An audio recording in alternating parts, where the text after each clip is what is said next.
Your ability to deal with people is going to have more of an influence on your success and happiness than any other skill you can develop. And while it's easy to deal with positive, pleasant, and cheerful people, it's when you have to deal with difficult people that you really demonstrate the quality of your personality and your ability to function in a competitive society. Welcome back to another video. My name is Nick Lovin, and I'm here to help you self-actualize your journey through consciousness. In today's video, I'll be discussing how to deal with difficult or toxic people in your life, which sadly in today's society there seems to be a lot of at the moment. But the first thing you can do is keep perspective. Remember that everyone you come in contact with is dealing with their own shit in life. Everyone's got school or work, everyone's got families, and everyone's got their own difficult and toxic people that they're dealing with. Realize that while you may be the star of your own movie, where the universe revolves around you, to everyone else, you may simply be a background character. And that's okay. Because once you flip the script and see things from their point of view, you'll start to realize that everyone around you is just like you. And that's because, in a sense, everyone is another version of you. Remember also that some people are just negative by nature. These are the ones that are always complaining about something and always have the unique ability to find the black cloud in every silver lining. Say they win the lottery. They're the ones going around, oh man, now I have to pay more taxes. There's nothing you can do about that. And there's nothing you should do about that. Unless these people have significant roles in your life, their opinions and what they do really shouldn't have that much significance to you. It can be a lot harder if these people are lifelong friends, family members, or even coworkers. And in that case, what you should do is establish clear boundaries. Most people think that because they live with a person or work with them, they have little to no control over the chaos that comes with them. However, this couldn't be further from the truth. You and you alone have the ability to determine how, when, and where to engage with these people. Not interact, but engage. And to do that, you'll have to know who you're dealing with. Which leads me to the 4 types of difficult people. The first are the downers. They're the ones that walk into a room and just drains the energy right out of the room. Every time you ask them how they're doing, they say, could be better. The second type are the better thans. And these are the ones that are always name dropping and trying to one-up you. And they have such low confidence and self-esteem that they have to do this to make themselves feel better. Say, you have something nice, they have something nicer. If you have something big, they have something bigger. They're always trying to interrupt your story with a story they think is better than yours. And after a while, it gets hard to determine what part of the story is true and what part is fake. They're the ones that always have to have the biggest, fastest, and loudest truck on the block.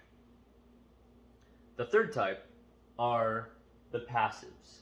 And these are almost the exact opposite of the better thans. They have such low confidence that they almost don't have a voice. They very rarely make decisions for themselves. And every time you ask them a question, they respond with one-word answers, which can be very difficult in conversations. And the last type are known as the tanks. And these are the ones that are very angry and explosive. They're the ones that always have to be the loudest person in the room, or typically always getting in fights at the bar. They come in and try to control every situation and can be very emotional. So once you determine who you're dealing with, you want to remember that you're not trying to change them. You don't want to try and fix them, because that can usually escalate the situation.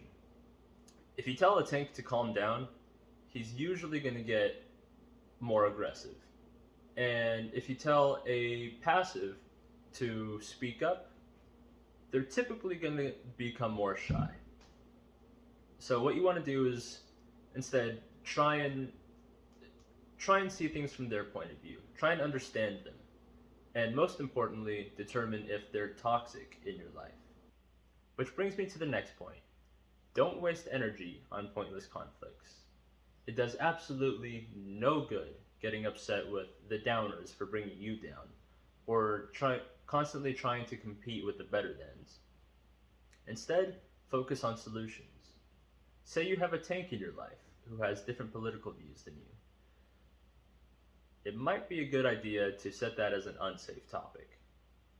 Or say, instead of getting irritated with the passives, you can come up with more personal probing questions, such as, tell me about the book you're currently reading, or you have any personal passion projects you're working on? And then start getting them out of their shell and more comfortable. But if your solutions aren't working, and your boundaries are being crossed, you might just want to get rid of them. Because life is far too short to deal with difficult people. I mean, you're already working so hard on your own life, both internally and externally. Why make it more challenging with people who are just going to bring you down? Instead, spend more time with loyal friends. People who are going to be supportive and encouraging and uplifting. People who are going to build with you and grow with you, rather than go against you and try and tear you down. As Jim Rohn said, you are the average of your 5 closest associates. So, with that in mind, do this exercise with me. Write down a list of all the people that you consistently come in contact with throughout the week. And next to their names, write down how many hours you spend with each person each week, or at least on average. And after that, go ahead and circle the names of the 5 people with whom you spend the most time. If the idea of becoming anything like those people excites you, uplifts you, and makes you feel good, then you're on the right track. Those are the people you want to hang out with. But if even one of those people kind of makes you go, ooh, I don't want to be anything like them, then they have got to go. Life is too short to be dealing with these people.